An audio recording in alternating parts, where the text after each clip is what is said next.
اس کے بعد آگے فرماتے ہیں نور غالب ایمن از کسب و غسق درمیان اصبعین نور حق.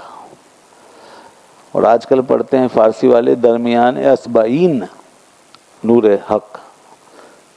اب چونکہ اصبعین ہمارے یہاں تثنیہ ہے نا، یہ تثنیہ ہی ہے یہاں پر بھی، مگر عربی کے قاعدے کے مطابق اصبعین پڑھا جائے گا، 2 انگلیاں جس کو کہتے ہیں، مگر وہ اس کو پڑھتے ہیں اصبعین. نور غالب ایمن از کسب و غسق. جناب ان کا جو نور ہے نا، اللہ کے بندوں کا نور، جو نور انہیں حاصل ہے وہ محفوظ ہے. ایمن یعنی سیکیور ہے، محفوظ ہے. از کسب و غسق، کسب سے اور غسق سے.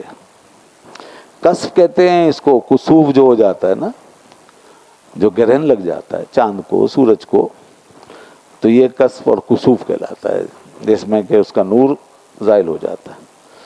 اور غسق، غسق جو ہے یہ تاریکی کو کہتے ہیں، تاریکی. تو کہہ رہے ہیں کہ ان کا نور نور غالب ہے اور کسف اور غسق سے مبرہ ہے، محفوظ ہے، سیکیور ہے. اس میں نہ کسف ہوتا ہے نہ غسق، یعنی نہ تو اس نور کے راستے میں کوئی چیز حائل ہوتی ہے کہ وہ گہن لگ جائے اور نور ان کا بجھ جائے، اور نہ ان پہ تاریکی چھاتی ہے. ایسا نور ہے یہ. تو یہ گویا دنیا کے نور کے مقابلے میں ان کے نور کی طاقت و قوت بتا رہے ہیں کہ ان کے نور کی شان یہ ہے جو اندر ان کے من میں پیدا ہوا ہے. اور اس نور کا ذکر تو بہت ہے. یہاں ساری باطنی حقیقت کو جو ہے نور سے ہی تعبیر کیا جاتا ہے، جیسا کہ کلام پاک میں آپ نے پڑھا ہے. اللہ تبارک و تعالیٰ کا ارشاد ہے کہ افمن شرح اللہ صدرہ للاسلام فہو علی نور من ربہ، کہ تو پس وہ کہ جس کے سینے کو اللہ تعالیٰ نے اسلام کے لیے کھول دیا تو وہ اپنے رب کی طرف سے ایک نور پر آ جاتا ہے.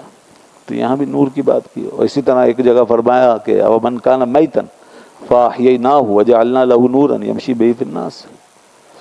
تو دیکھو وہ مردہ تھا، پھر ہم نے اس کو زندہ کر دیا اور اس کے لیے ایک نور بنا دیا جس کے ذریعے لوگوں میں چلتا ہے. تو نور کا ذکر تو بہت ہے. اور کہیں فرمایا اللہ ولی الذین آمنوا یخرجہم من الظلمات الی النور. اللہ ایمان والوں کا ولی ہے، وہ ان کو نکال کر لے جاتا ہے تاریکیوں سے نور کی طرف. تو نور یہاں جگہ جگہ ہے. گویا ایمان ایک نور ہے، ہر عمل ایک نور ہے. شاہ ولی اللہ محدث دہلوی رحمۃ اللہ علیہ نے یہاں تک لکھا کہ یہ جو وضو ہے نا ہمارا، یہ بھی ایک نور ہے، یہ بھی نور ہے. بظاہر تو ہے صرف ایک مادی اور ظاہری اور فزیکل قسم کی ایکٹیویٹی ہے، اور اس میں پانی سے دھونا اور صاف کرنا ہے، لیکن اس کے اندر نور ہے. وہی نور جو ہمیں عبادت کے قابل بنا رہا ہے، وہ جو ہمارے اندر ایک روحانی طور پہ نمو کا باعث بن رہا ہے. وضو بنانے کے بعد پھر آدمی شیطان کے مقابلے میں کھڑے ہونے کے قابل ہو جاتا ہے. اسی لیے وضو کو کہا الوضوء سلاح المومن، وضو مومن کا ہتھیار ہے. تو اب اس کے اوپر شیطانی جو طاقتیں ہیں اس طرح اثر انداز نہیں ہو سکتی وہ پاک حالت میں. آپ کو معلوم ہے نا کچھ عرصہ پہلے وضو کی بات چلی ہے، طہارت کی، تو مجھے یاد آ رہا ہے ایک جادوگرنی کا انٹرویو آیا تھا روس میں. رشیا میں ایک بہت بڑی جادوگرنی ہے، اس کا انٹرویو آیا، پوری دنیا میں نشر ہوا. تو وہ ایسی جادوگرنی ہے وہ کہ اس کا جادو بہت سے لوگوں پر طاری ہوا ہے، اور اس نے بہت لوگوں پہ جادو کیے ہیں، دنیا کے مختلف لوگوں پر. اس کا وہ اعتراف کرتی ہے برملا. لیکن وہ یہ کہنے لگی کہ میرے جادو کا اثر مسلمانوں پہ نہیں ہوتا، یا ان پہ سب سے کم ہوتا ہے. تو اس کی وجہ اس سے پوچھی گئی تو کہنے لگی کہ اس لیے کہ یہ لوگ نمازیں پڑھتے ہیں، پاک صاف رہتے ہیں. یہ لوگ پاک صاف رہتے ہیں، اس لیے میرا جادو ان کے یہاں فیل ہو جاتا ہے. تو یہ ایک حقیقت ہے کہ اس میں سب نور ہے. تو ہمارا جو ایمان کا معاملہ، اعمال کا معاملہ سب ایک نور سے جڑا ہوا ہے بھائی. اس انداز سے دیکھنا چاہیے دین کو، اور اللہ تعالیٰ نے اس چیز کو بار بار بیان فرمایا. تو جب آپ اس طرح لیں گے نا چیزوں کو تو آپ کو مزہ آئے گا. یعنی نماز میں مزہ آئے گا، روزے میں مزہ آئے گا، وضو کریں گے مزہ آئے گا، طہارت لیں گے مزہ آئے گا، ہر چیز کا لطف آئے گا. پھر یہ اصل میں آدمی کو دیکھنا چاہیے اس انداز سے اور سوچنا چاہیے. درمیانے اصبعین نور حق، یہ نور حق کی 2 انگلیوں کے بیچ میں ہوتا ہے. سبحان اللہ. وہ جو کل کے بارے میں آیا دل کے بارے میں کہ دل جو ہے انسان کا وہ رحمان کی 2 انگلیوں کے درمیان ہوتا ہے. تو 2 انگلیوں سے مراد اس کی گرفت میں ہوتا ہے، اور اللہ تعالیٰ اس کو پوری طرح اپنے کنٹرول میں رکھتا ہے. تو یہ نور حق کی انگلیوں کے درمیان ہے یہ نور. اب نور حق سے مراد اللہ کی طرف نسبت ہے، حق کی طرف نسبت ہے کہ اس کا نور ہی اصل ہے. اور پھر یہ جو نور لوگوں کو ملا ہوا ہے یہ دراصل اس نور کے دائرے میں ہے، حق کے نور کے دائرے میں، اور اس کے اوپر حق کا نور چڑھا ہوا ہے. اور اس نور سے چھن چھن کے یہ نور جو ہے لوگوں کو مل رہا ہے، یعنی اس کے فیض سے حق کے نور کا فیض پہنچ رہا ہے، اس کی روشنی ان کو روشن کر رہی ہے. تو اس کو فرمایا یہ حق کے نور کی انگلیوں کے درمیان ہے. بخاری میں بھی حدیث موجود ہے، مسلم شریف میں بھی اور دیگر کتابوں میں بھی. الفاظ الگ الگ ہیں. اس میں یہ آیا کہ نبی کریم صلی اللہ علیہ وسلم نے تہجد کے وقت میں دعا فرمائی. دعا رسول اللہ صلی اللہ علیہ وسلم لیلۃ عید 19 کلمۃ، کہ 19 کلمات کے ساتھ آپ نے دعا فرمائی تھی تہجد کے وقت میں. اور وہ کہتے ہیں سلمہ ایک راوی ہیں اس کے، وہ کہتے ہیں حدثنیھا قریب، مجھے قریب نے یہ حدیث بیان کی تھی. فحفظت منہا سنتی عشرہ، میں نے اس میں سے 12 یاد رکھے. ونسیت ما بقیا، اور باقی بھول گیا. تو 12 کلمات انہوں نے بتائے اس دعا کے، تو باقی نہیں بتا سکے. باقی دوسری کتابوں میں موجود ہیں، یہ مسلم شریف میں ہے. تو فرماتے ہیں کہ قال رسول اللہ صلی اللہ علیہ وسلم، اب اللہ کے رسول صلی اللہ علیہ وسلم نے جو فرمایا وہ یہ تھا، اللہم اجعل لی فی نفسی نورا، اے اللہ تو میری ذات میں نور کر دے، وفی لسانی نورا، اور میری زبان میں نور کر دے، وفی سمعی نورا، اور میرے کانوں میں، وفی بصری نورا، اور میری آنکھ میں، ومن فوقی نورا ومن تحتی نورا، اور میرے اوپر نور کر دے، میرے نیچے نور کر دے، وان یمینی نورا، اور میرے دائیں نور کر دے، وان شمالی نورا، اور میرے بائیں نور کر دے، ومن بین یدی نورا، اور میرے آگے نور کر دے، ومن خلفی نورا، اور میرے پیچھے نور کر دے. یہ سب نوری نور اندازہ کریں. اور پھر فرمایا کہ وجعل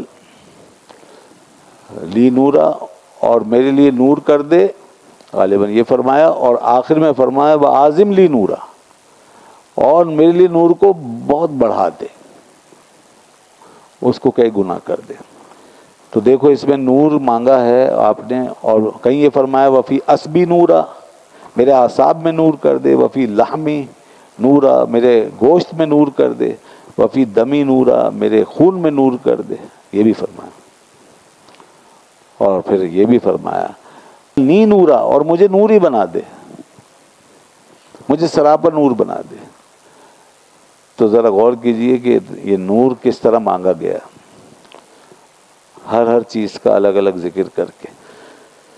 تو مسئلہ یہ ہے کہ نور جس ڈائمنشن میں ہے نا، اس میں پھر یہ کوئی جسم، کوئی مادی حقیقت رکاوٹ نہیں بنتی. وہ آپ کے اس جسمانی دنیا کے ساتھ اختلاط کر سکتا ہے، جیسے روح اپنی ڈائمنشن کے ساتھ آپ کی جسمانی دنیا کے ساتھ چل رہی ہے، آپ کے جسم کو لے کے چل رہی ہے. اور آپ کے جسم کو چلا بھی رہی ہے، حتیٰ کہ ہر عضو جو ہے وہ روح کی طاقت سے زندہ ہے. تو یہ روح کی ڈائمینشن ہے. اسی طرح نور جو ہے ایک ایسی حقیقت ہے. تو جب چیزیں لطیف ہوتی ہیں نا، لطافت میں جاتی ہیں، تو پھر ان کے لیے یہ جو ٹائم اسپیس ہے، جسم ہے، باڈی ہے، یہ چیزیں جو ہیں ان کے آگے مغلوب ہو جاتی ہیں، اور وہ اپنی اس لطافت کی وجہ سے ان پہ ہر طرح کا غلبہ پا لیتی ہیں. جیسے آگ اگر کسی کو لگا دو تو اس کے ہر جز میں داخل ہو جائے گی، اس کے ہر جز میں چلی جائے گی. جیسے روشنی ہر شے پہ چھا جاتی ہے، ہوا ہر جگہ داخل ہو جاتی ہے، گیس جو ہیں مختلف گیسز وہ ہر جگہ گھس جاتی ہیں. اسی طرح خوشبو، بدبو، یہ سب ہر جگہ پھیل جاتی ہے. تو اب یہ جو نور ہے یہ تو بہت زیادہ لطیف چیز ہے نا، ان سب چیزوں سے زیادہ لطیف ہے. تو اس لیے یہ نور ہر جسم کے ہر حصے کو متاثر کر سکتا ہے اور اس کے اندر اپنی کیفیت داخل کر سکتا ہے. اب ذرا غور کرو کہ جب نور جسم کے ہر حصے کو اپنے اس میں لے رہا ہے، اپنے ڈومین میں، اپنے زیر اثر، تو انسان کا جو وجود ہے اور اس کے جو اجزاء ہیں ان کی حالت کتنی پاکیزہ ہو جائے گی نا، اور کیسا ایک سکون ہوگا اس میں، اور کتنی پاور ہوگی. اور پھر یہ جو جسمانی عوارض ہیں اس کے آگے اس کی کیا حیثیت ہوگی. تو یہاں انسان کی جو کیفیات ہیں نا وہ بدل جاتی ہیں بالکل. یعنی جسمانی فیلنگز جو ہے نا وہ ختم ہو جاتی ہیں، اور پھر جو اسے فیلنگز ملتی ہے نا وہ انسان کو ایک بالکل جیسے کراماتی شخصیت بنا دیتی ہے. کراماتی شخصیت. اب دیکھو نا یہ کیسا غلبہ حال ہے کہ ایک صاحب کو تیر لگا جو نماز میں تھے، وہ گارڈ کے طور پہ کھڑے کیے گئے. بخاری شریف میں حدیث موجود ہے. ان کے ساتھ ایک اور تھے. تو یہ دو حضرات تھے جو گارڈ تھے، یعنی کہ مسلمانوں کی، ان کے لشکر کی حفاظت کر رہے تھے مشرکین سے. تو دور سے کسی مشرک نے تیر مارا. اب جو صحابی نماز پڑھ رہے تھے ان کو وہ تیر لگا، اور یہ جو دوسرے صاحب تھے یہ آرام فرما رہے تھے. ایک تیر لگا، دو تیر لگے، اور غالباً تیسرا بھی لگا، مگر وہ نماز میں جاری رہے. پھر اس کے بعد انہوں نے سلام پھیر کے نماز مکمل کر کے اپنے ساتھی کو اٹھایا اور کہا دیکھو مجھے تیر لگ گئے. انہوں نے دیکھا تو یہ کیا ہوا ہے؟ کہا کسی نے حملہ کیا ہے. کہا تو پہلے تیر کے بعد ہی تم نے مجھے کیوں نہیں اٹھا دیا؟ انہوں نے کہا میں ایک سورت پڑھ رہا تھا تو مجھے اچھا نہیں لگا کہ وہ آدھی چھوڑ دو. تو لا احب قطعہا، میں اس کو قطع نہیں کرنا چاہتا تھا، اس لیے میں نے یہ تیر کھا لی. اب بتائیے کہ یہ کیسی فیلنگ ہے. اور تیر کا اثر اس فیلنگ کے ساتھ غالب کیوں نہیں آ رہا جو ہمارے ساتھ ہوتی. تو بات یہ ہے کہ وہ جو حالت ہے نا ایک نور ہے، اب اس نور میں ان کی جسمانی فیلنگ بدل چکی ہے. اب چیزیں اس طرح اثر انداز نہیں ہو رہی ہیں، تو جو لطیف حالت ہے وہ غالب آ گئی. حضرت علی رضی اللہ عنہ کا یہ واقعہ مشہور ہے، آپ نے سنا ہوگا، پڑھا ہوگا، کہ آپ کو تیر لگ گیا اور جسم میں گھس گیا کہیں. تو لوگوں نے نکالنے کی کوشش کی تو بہت درد ہونے لگا. تو آپ نے فرمایا کہ اچھا ٹھہرو، میں نماز شروع کر دیتا ہوں، تم تیر نکال لینا. لیجیے جناب، ہماری تو نمازیں غائب ہو جائیں، ٹوٹ جائیں، ہم تو بھول جائیں سب. ایسی حالت میں انسان کو اپنا ہوش نہ رہے. تو وہاں پر تو وہ نماز شروع کر رہے ہیں، کہہ رہے ہیں میں نماز پڑھوں گا نا، جب نماز شروع کر دوں تو میں اس کو کھینچ لینا. تو ایسے ہی کیا لوگوں نے.